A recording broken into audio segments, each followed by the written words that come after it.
Сәлеметсіздер ме? Қазір бізде көркем еңбек сабағы. Бүгінгі сабақтың тақырыбы алуан түрлі қаріптер. Бейне сабақ жүргізетін мен Құттымұратова Балзия.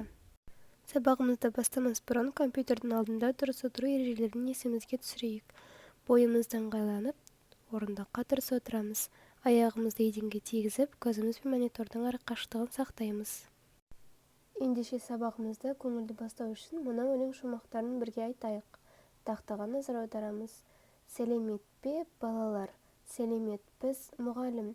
Сәлем бердім алтын күн, ғажапқа толар бүгінгі күн. Тамаша, жарайсыңдар.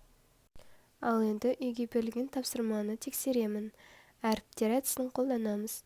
Оқушылар өткен тақырыпты есімізге түсірейік. Мен сендерге әріптер таратып беремін. А әріпі түскен оқушылар, Ә әріпі түскен оқушыларға өткен тақырып бойынша сұрақтар қояды. Содан соң сұрақтарға жауап береді. Ал егерде оқушы сұраққа жауап бере алмаған жағдайда, сұрақ қойған оқушы өзі жауап береді. Жарайсыңдар. Оқушылар, бүгінгі біздің жаңа тақырыбымыз өте қызықты. Сендерге ұнайтынына еш күмәнім жоқ. Бүгінгі біздің жаңа тақырыбымыз алуан түрлі қаріптер деп аталады. Балалар, қалай ойлайсыңдар, бүгінгі тақырыпта нені үйренеміз? Тамаша, жарайсыңдар, әріптерді сызып үйренеміз. Жазулар бар суреттер болады. Мысалы, ашық хаттар. Кез келген сөздің өзі сурет екенін ойланып көрдіңдер ме? Себебі олар неше түрлі сызықтардан құралады. Әріп те суреттің бір түрі.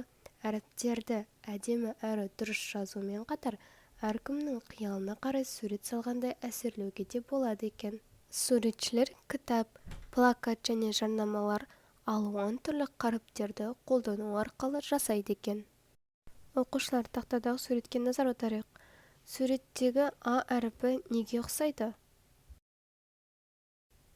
Ол тағы не нәрсеге ұқсауы мүмкін? Мына әріптерге қарап, олардың көңіл күйін, мінезін анықтауға тырысып көрейік. Тамаша, оқушылар, жарайсыңдар. Сурет сабағында мәнерлеп жазуға үйренуге тамаша мүмкіндік бар. Яғни, әріптер мен сөздер арқылы белгілі бір көңіл күйді, мінез құлықты көрсетуге болады. Жіңішке әрі жуан, ирек және дөңгеленген, түзу, қисық және дөңгеленген әріптерді, сөздерді құрастырып жазуға болады. Сөздер де әріптер тәрізді әсерлі бола алады. Ал қазір өздерінің көңіл күйлеріңді бейнелеуге тырысып көріңдер. Жұмысқа кіріспес бұрын қауіпсіздік ережесін есімізге түсірейік. Мұғалімнің рұқсатынсыз жұмыс жасамау, мұғалімнің нұсқауы арқылы тапсырма орындау, сабақ барысында қолданылатын үшкір, бояғыш, желімдеуіш құралдарды мұғалімнің рұқсатынсыз пайдаланбау, үшкір, бояғыш, желімдеуіш құралдарды пайдалану кезінде орныңнан тұрып жүруге көшіріңе қарай бағыттауға болмайды. Осы ережелерді пайдалана отырып жұмысқа кірісейік. Тамаша, жарайсыңдар. Ал енді бойымызды сергітіп алайық. Тақтаға назар аударыңдар. Оқушылар, мына сөздерге қарап, суретші қай сөзді әсерлеп, қай сөзді әсерлемей жазған анықтап көрелік. Оқушылар, қай сөзді суретші әсерлеген, ал қай сөзді әсерлемеген ажыратып көрейікші. Олардың ұқсастығын және айырмашылығын анықтайық. Жарайсыңдар, оқушылар. Ал қазір оқушылар кез келген түсініксіз сөзді ойлап, сол сөзді қағаз бетіне түсіреміз. Содан соң ол сөзді сыныптағы оқушыларға көрсетіп, айтқың келген сөзді тауып көреміз. Мұқият ойланып сызамыз және де қауіпсіздік ережесін сақтаймыз. Тамаша, жарайсыңдар. Оқушылар, мен қазір сендерге гүл күлегештерін таратып беремін.